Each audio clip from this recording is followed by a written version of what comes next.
Today, we're going to talk about our top 3 things parents should do before the school year starts for parents of elementary and middle schoolers. Welcome to the ADHD Parenting Podcast with Mike McLeod of Grow Now ADHD and Ryan Wetzelblatt of ADHD Dude. Learn about parenting kids with ADHD from a licensed clinical social worker and speech-language pathologist who specializes in ADHD. No fluffy parenting advice, only practical information that will equip you to help your child with ADHD effectively. And our next episode will be for parents of high schoolers. So, Mike, before we get started, why don't you fill us in on your summer a little bit and how things have been?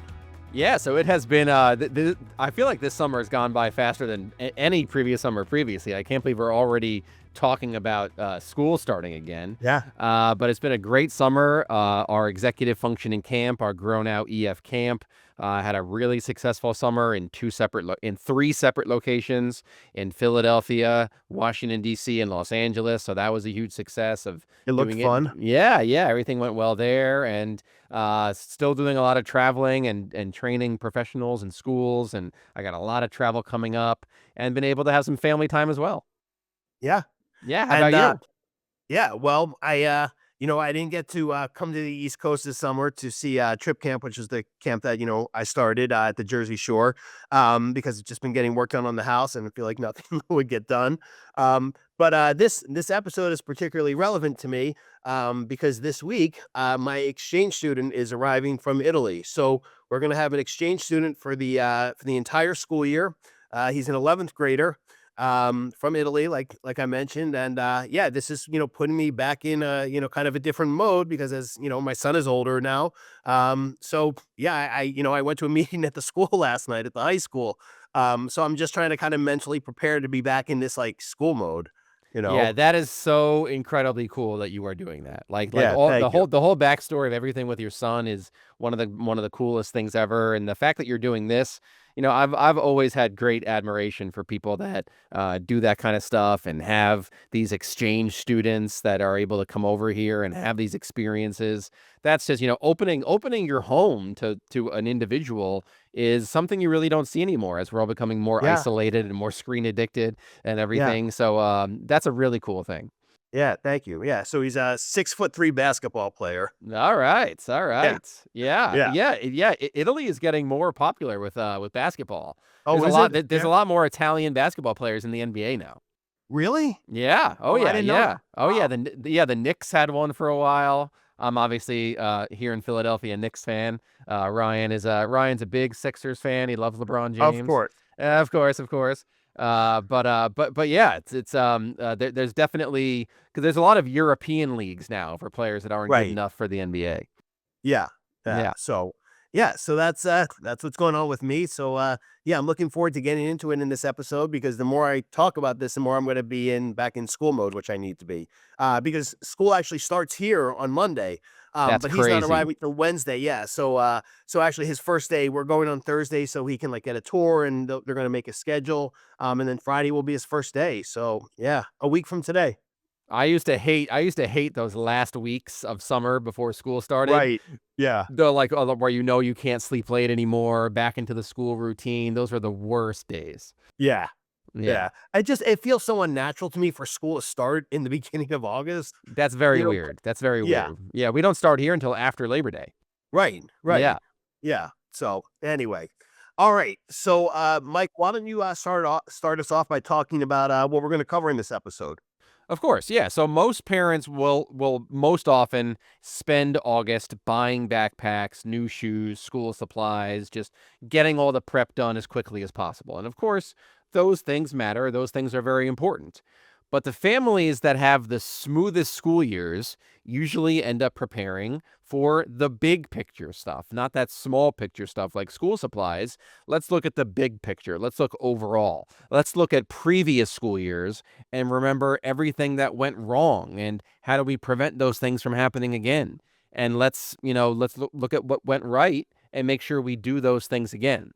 So that's why today Ryan and I are going to talk about the 3 things that will have the biggest impact on your child's success this school year.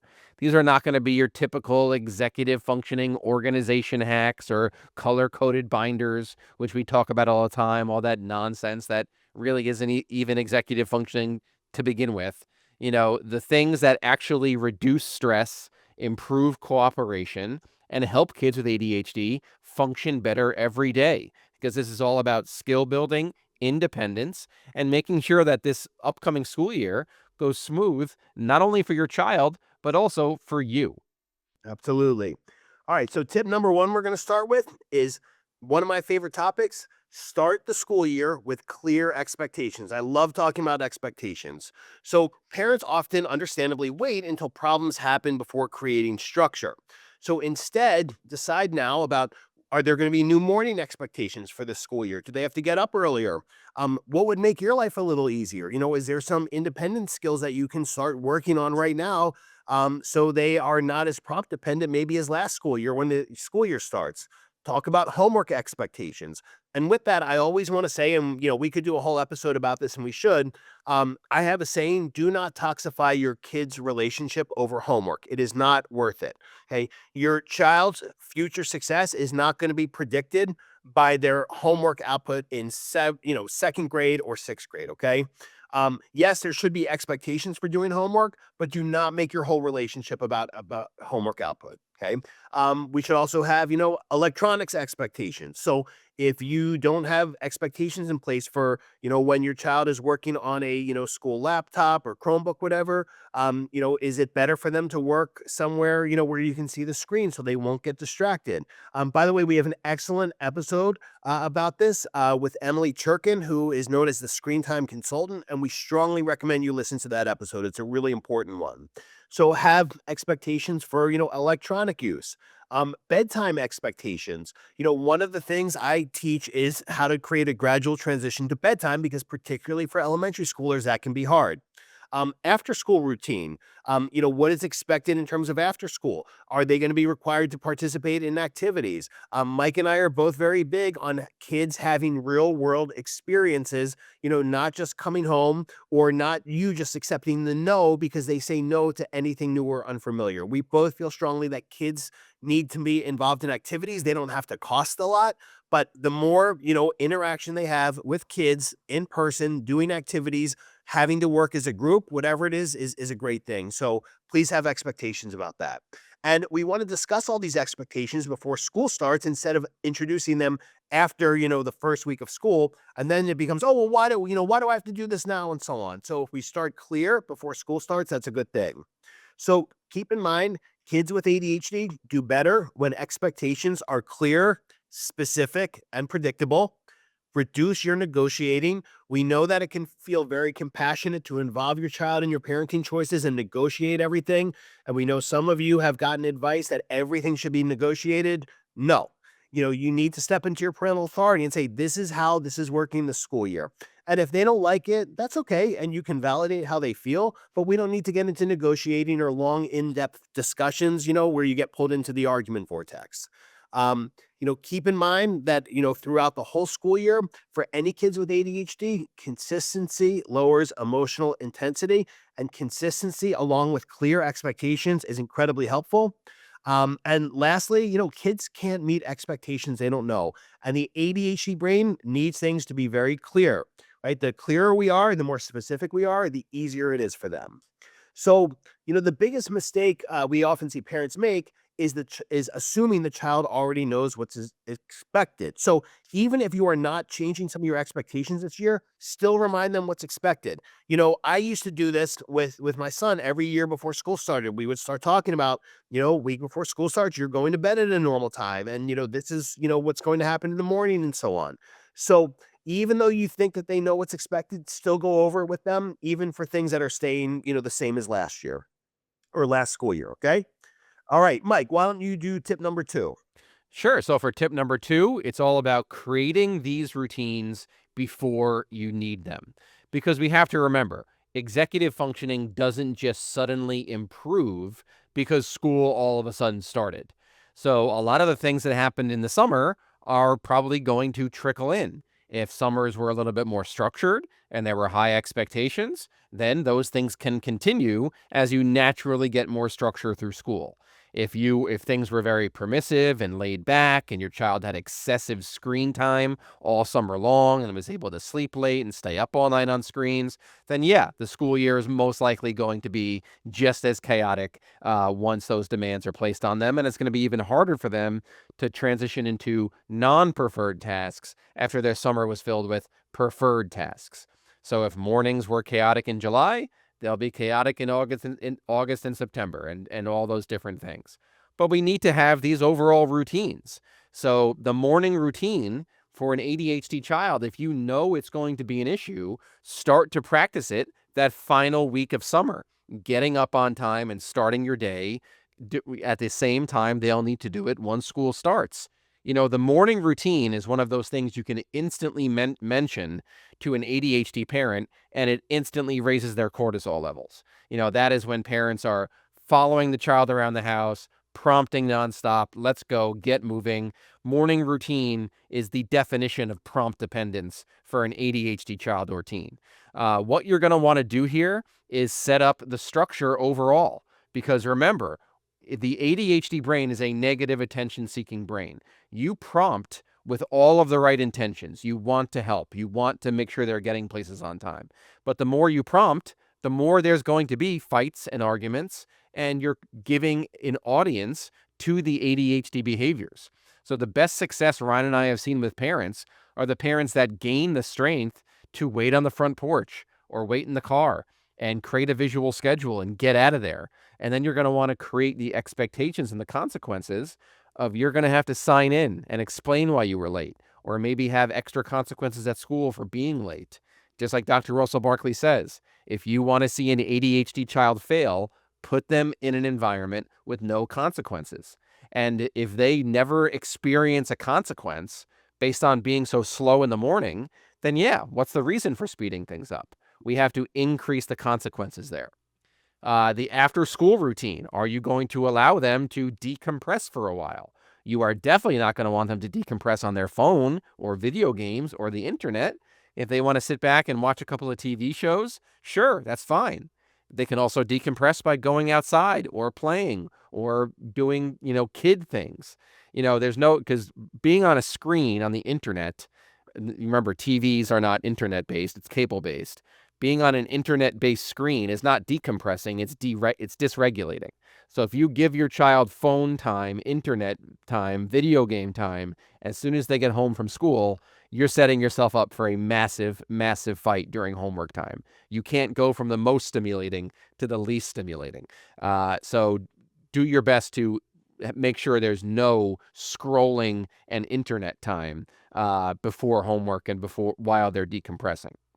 You can practice packing the backpack and unpacking the backpack, deciding where everything goes, and reducing the number of daily decisions. And like Ryan mentioned earlier, obviously when it comes to ADHD, you're going to want to have some routine with that school laptop. Because like I always say, this ed tech and one-to-one devices, who's the biggest victim of all this ed tech nonsense? It's our ADHD kids. And the biggest thing you're going to want to do from day one is make sure your child never takes that school laptop behind closed doors upstairs to their bedroom, because then they're going to surf the web. They're going to tell you they're doing homework, but they're not doing a second of homework. So set the ground rules on day one. That school laptop never leaves the kitchen table. It is there. And in extreme cases, you're going to want to say, hey, you have that laptop from 6 p.m. to 7 p.m. At 7 p.m., I am taking it and not giving it back to you until tomorrow, whether you say you are done or not. And yeah, that's going to be hard for a while, but eventually you're going to find them be very productive in that hour. So you're going to have to really, really, really be on top of that Chromebook and never let your child take it behind closed doors. And Mike, can I add something to that? We get all these questions from parents saying, well, I have to make sure he's not switching screens, or, what do I do about that? The teacher's complaining about switching screens in school. And my answer to this is always, if your child is getting distracted by school issued technology, this is not your problem. It is a problem the school created. And you need to tell them that. You need to advocate for your child. So don't go to the teacher, go to the school, technology director or whoever on an administrative level and say, hey, my child has ADHD and you're giving them a distraction and then expecting them not to get distracted. This is not working for my child. So what can we do to work together here so they can be more productive? And, when we're not constantly having these discussions about them getting distracted by the school technology. Exactly. And you do have the right to opt out in many places. You do have the right to say this never comes home with my child. All of the homework is going to be pen and paper. You have the right to opt out of the standardized testing that's internet based and computer based now. You need to do what's best for your child because this whole concept that your child should be able to resist the internet and resist surfing the web and needs to stay on task is ridiculous. Adults can't even do that. So we're asking a child to resist the internet and instead do homework, instead listen to a lecture on the periodic table or some historical fact. It's not going to happen. Every single parent listening to this podcast right now, if you had a laptop in elementary school, middle school, high school, you'd be surfing the web all day too. So it's completely ridiculous. And parents, you need to remember that Chromebook or that school laptop is yours. It's your taxpayer money, your tuition dollar. It's yours. Don't let your kid just take it and do whatever he wants. And Ryan said it best. Advocate for your child and make sure that school laptop does not destroy your child's education. Because I've spoken to way too many families who have followed all the science, never bought their kid a phone, never bought an Xbox, never gave them YouTube. And then all of a sudden, the kid comes home from school with a school-issued laptop, and schools are creating addicts. I have worked with too many families whose the child's life has been destroyed by school-issued technology, and we cannot allow that to happen anymore. Our last tip, number 3, is start strong with teachers and stay strong with teachers. And here's what we mean by that. Number one, something that could be really helpful is not writing a 5-page letter describing your child at the beginning of the year. Instead, introduce yourself, give some bullet pointed tips of what helps your child if they're struggling with emotional regulation or flexibility, whatever it is. Keep communication collaborative. Say to your child's teacher or teachers, let me know what I can do to support you because I want to do whatever I can to help you be successful. And don't wait until October to do this. Don't wait until there's problems. So we want to start off strong by saying, I'm really looking forward to, my child being in your class this year. Here's a few things that, historically we found have been helpful, in past years and what we find is helpful at home. Again, they don't need to read a book about your child. They don't have time for that. Do it bullet pointed so it's easy for them to read and very well organized. Okay. And keep in mind, teachers appreciate concise, useful information. You want to focus on what supports help them, not labels. They don't want to hear that you labeled your child PDA or RSD or whatever it is. They don't care, and it's really not relevant because what's relevant to the teacher is what supports does this student need to be successful, and labels are not supports, they're labels, okay? And keep in mind that you're building a relationship with their teachers. So one of the things I always say is don't toxify your relationship with your child's teachers by being combative. Look before you send an email to them. Have somebody else read it. Wait a little bit. And I will tell you, one time when my son was younger, his counselor, I don't remember what grade he was, elementary school, sent me an email and I responded, defensively. And afterwards, I was like, oh, I shouldn't have sent that. And right away, I sent an email to her saying, sorry, I apologize. I told her I was having a bad day at work. And if that happens, if you send something, please send a follow-up to kind of repair the relationship. I want to tell everyone this, and this is going to be hard for some of you to hear, but Mike, this. The beginning of every school year, the teachers meet, obviously, and they go through the students who are coming in, and the parents who tend to be combative or difficult are identified. Okay. You don't want to be one of those parents who's named in the faculty meeting before the school year begins because you have a history of being combative or teachers or being difficult. You want to partner with your child's teachers. You want to support them because you know what? The more they feel supported by you, the better relationship they're going to have with your child. That's just reality. Okay. So keep that in mind. Other things, don't wait until, behaviors escalate. Don't say things like, well, I can't believe he did that. He never did that last year in Mrs. Smith's class. Not helpful. Okay, if you know there's going to be some behavior challenges, give them some strategies that help your child when they are struggling. Okay, or tell them what worked last year. Um, don't give too many reminders. Don't assume, your child's motivation is always the problem. Again, they could be distracted by technology. They could, be struggling with the material or the way the material is presented on the computer. Mike, as we know, a lot of kids do not do well with this online learning, particularly when it has to do with reading. Okay. So motivation is not always a problem with your child. And the last thing, don't expect the teacher to spend hours and hours studying your child and learning everything about your child when they have a classroom to manage. And Mike, the last thing I want to say is this. A bunch of years ago, somebody, a parent reached out to me and, we had a meeting and she said, well, I've been sending my son's teachers, your YouTube videos and your Attitude Magazine articles and this and that, and she just doesn't seem to be learning from them. And I said to her respectfully, stop sending his teacher my videos. It is not her job to go home and learn about executive functioning, how it particularly pertains to your child. I said, if you have an issue with, you feel the teacher doesn't have training in ADHD, that is not a teacher issue. That's an administrative issue. And what you should do is go to the school administration and say, hey, I think it would be helpful, if the teachers had some training in ADHD, because I know that my child struggles with these things and obviously other students struggle with them as well.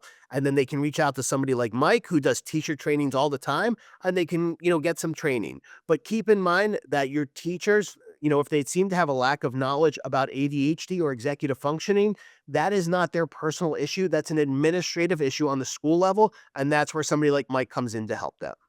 Correct, absolutely. And if there's one thing I can add to this sort of overall topic is piece of advice I always give ADHD parents is do not badmouth your child's teacher in front of your child.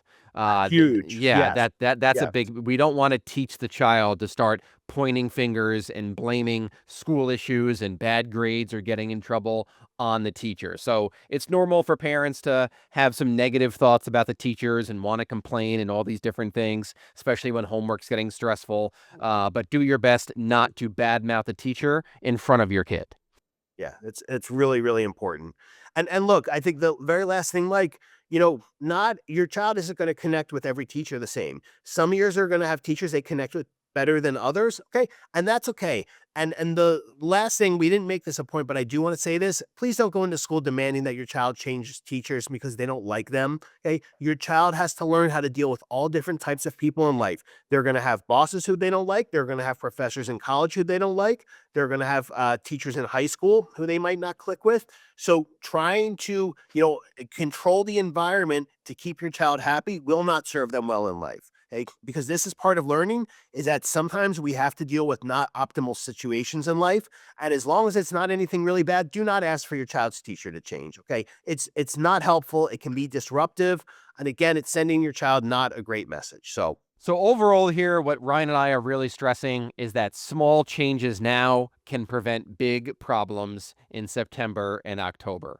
So if you establish high expectations, routines, a collaborative relationship with the school and the teachers that is positive, working in a team instead of pointing fingers, overanalyzing, and the blame game, then you are giving your child that advantage. So let's start to prep now to make sure that technology does not destroy your child's school year, that the school laptop or their phone or all those different things. Let's set the expectations now for when and where and what times homework is going to be done. Let's set the expectations now that they are going to do some sort of club, sport, or activity and what the morning routines are going to look like. If you set those expectations and make it very clear and do your best to not follow your child around all morning and hover over them while they're doing homework, not only do we help them build the skills by us not being there hovering over them, but we're also helping us as the parents get our lives back and not letting your child's school year decrease your quality of life. I love that, Mike. I think that's such a perfect place to end. All right. Well, thank you everyone for listening. And if you have a high schooler with ADHD, remember we have a high school episode coming up right after this. And I just want to say to my fellow Arizonans who are starting school this upcoming Monday at the time we're recording this, we hope you have a great school year. And for everyone else as well, we really hope that your child has a successful and happy school year. Thanks for listening. Take care. Thanks for listening. To learn more about Mike's practice, Grow Now ADHD, please visit his website, grownowadhd.com. To learn about the services Ryan provides, please visit adhddude.com. You can find Mike on Instagram at GrowNowADHD and Ryan on the ADHD Dude YouTube channel.